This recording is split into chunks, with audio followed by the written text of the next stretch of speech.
Hi, welcome to today's video and we're going to be installing the ID1050X injectors, which is the newest version of the injectors. So as you can see in the kit, you get the plugs and the pins required to do the wiring. I bought some custom adapters rather than mucking about doing all that. They're quite cheap to buy on eBay.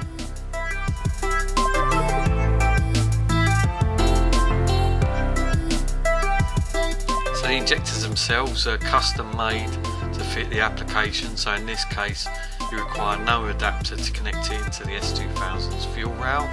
At the time I purchased these I didn't know that, so I had to fiddle about with them, but they are a straight swap. So firstly, start by removing the 10mm nuts that hold the fuel rail cover.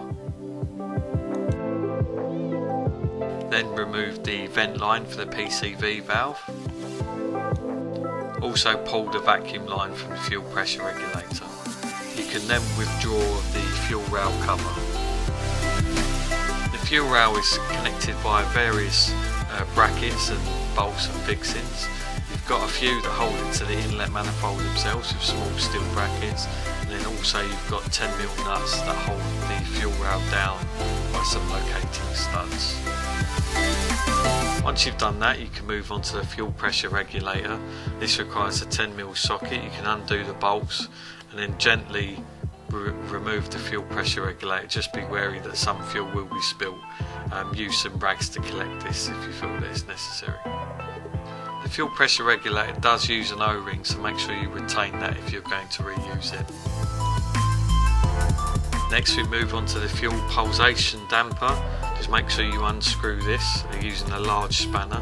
Once you do that, retain the various washers that come with it. Double check that you've loosened all the fastenings and that everything's nice and free, and then after that you can start unclipping the fuel injector clips. You need to squeeze them from both sides to get them off. They can be a bit of a pain, but they will come off in the end.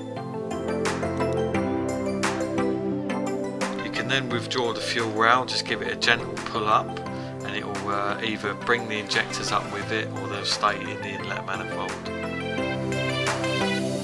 As you can see here, here's the fuel rail with the 4 holes for the fuel injectors.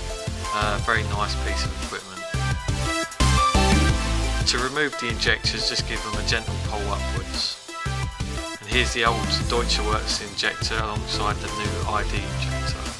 As you can see, the ID1 is much better. Because I'd previously used an aftermarket injector, I had to remove the spacers that I'd fitted underneath the studs to ensure that the fuel injectors were clamped correctly.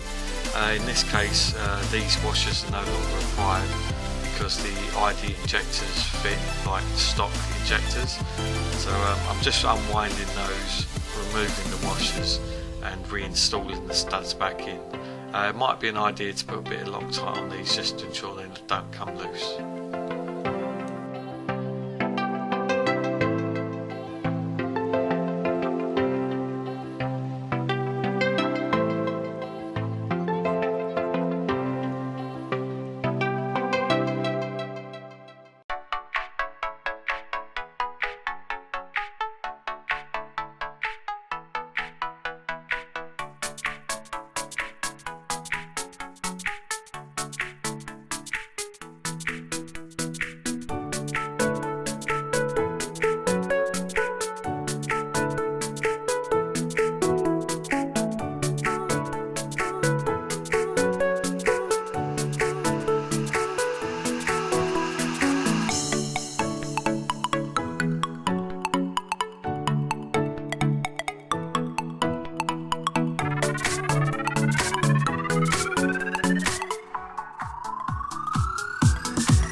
I put some grease on the O-ring on the new ID injectors, then just gently push them into position.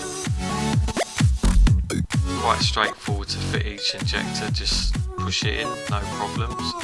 And then once you've got all 4 in, it's just a case of sliding the fuel rail gently over the injectors.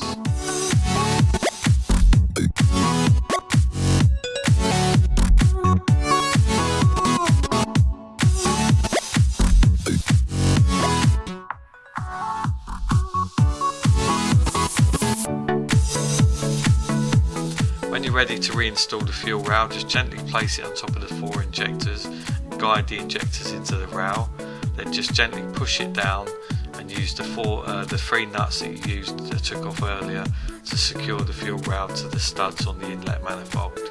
Gently tighten them down across the whole 3 of them in stages so you don't crush or squash an injector.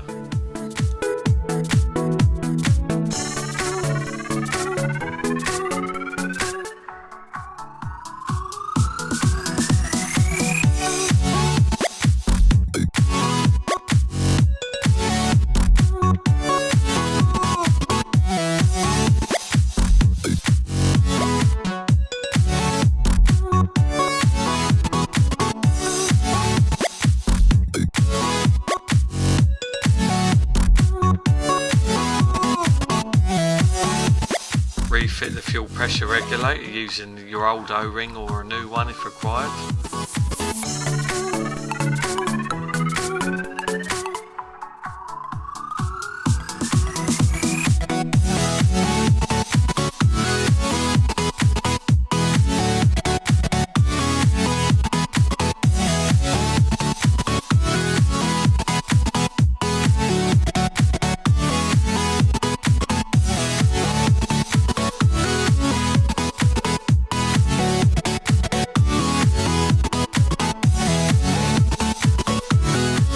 Refit the fuel pulsation damper, making sure that you put the washers in the correct place, otherwise it will leak.